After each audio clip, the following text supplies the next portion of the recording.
not many tougher races or more gruelling a task on a horse or a jockey than the Albert Bartlett, which is run on the Friday, a precursor to the Gold Cup. A tough race to win, but always throws up some future champions. A quick show of betting, and we'll try and get this right.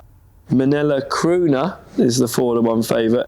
Hillcrest is 5-1. Ginto 6-1. Chantress 8-1. Hollow Games is 9. Minella Cocooner is 9-1. Journey for me 11-1 bar.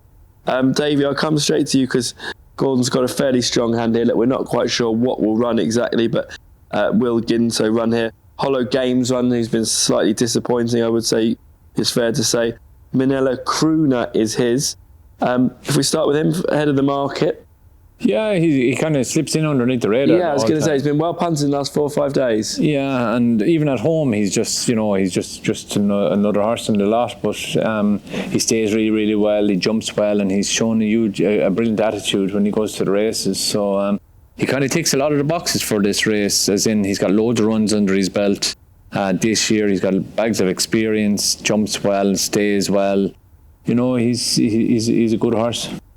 And in terms of Ginto, you've made no bones about how much you think of him. Yeah. If he runs, he'd have every chance. He stays and he stays and he stays. But yeah. at this moment in time, the market movers have led us to think he'll probably run in the Ballymore. But he'd have every chance of winning this if he came here as well. Absolutely, and stamina wouldn't be an issue either. I wouldn't have thought, and he's a classy horse as well.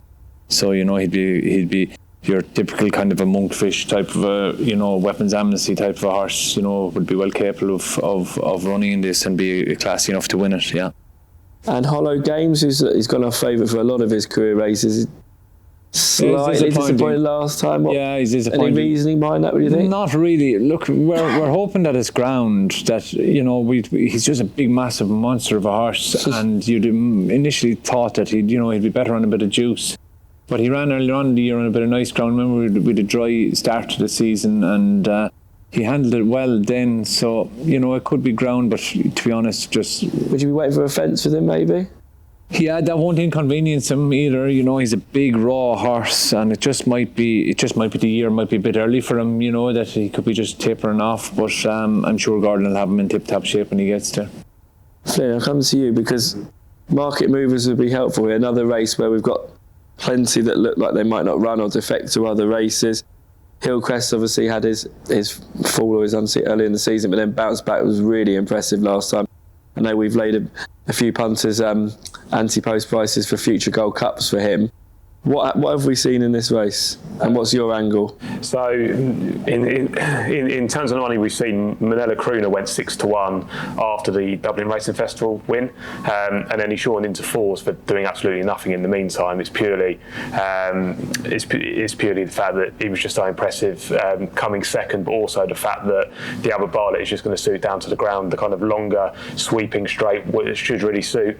The one thing with Minella Crooner would possibly be the jumping. If you watched the one at the Dublin Racing Festival, you completely missed the one coming down the side, and then he probably lost about 3 lengths there. So that could be one issue with Minella Crooner. We have laid 12-1 back in January as well, so we've laid some decent prices about the now favourite. Hillcrest is the other one who you mentioned, who was well punted after winning at Haydock. Looks tailor-made for this trip and test, doesn't he? He just looks absolutely made for it, but maybe even better when he jumps the fencing times. Probably one for a Grand National. Like I said, we have quoted for the Gold Cups. I think we quoted, I think it was 16 or 18-1 for him to win a Gold Cup in his lifetime. Cup, yeah, so even though it seems like a short price, you've got Gold Cups for the rest of his life there. In terms of my opinion, one horse we haven't mentioned yet was Barnestown Lad. The John McConnell trained. He'd be the selection for me. He's won at the track. Looks a really hardy sort who will relish the distance. When he ran at the track, I think it was back in November, he looked completely beat coming down the hill. He was a massive price in running. Hunted in the morning on course as well, wasn't he? He was, yeah. Went off about 9-4, but he was a massive price in running. Stayed on really, really well. Versatile ground-wise, and he's actually ran to similar RPRs to Minella Crooner. So you're taking 12-1 Barnestown Lad as opposed to a 4-1 favourite price there. So he'd be the one for me. William? Yeah, I mean, it's funny because it's a race where traditionally we've always said you've got to have had 10 runs. You'll have 10 runs, exactly. whatever, and it's not normally the flashy types that win it, but or the lightly raced ones that win it. But you've had Monkfish and Manila Indo in recent years that were quite lightly raced, so that's put a kind of cat amongst the stats. But they have proven to be exceptional horses, exactly. haven't they? That's the point. And it's either a slogger's race or you get an exceptional horse in there. And is Minella Crooner an exceptional horse? I'm not sure yet.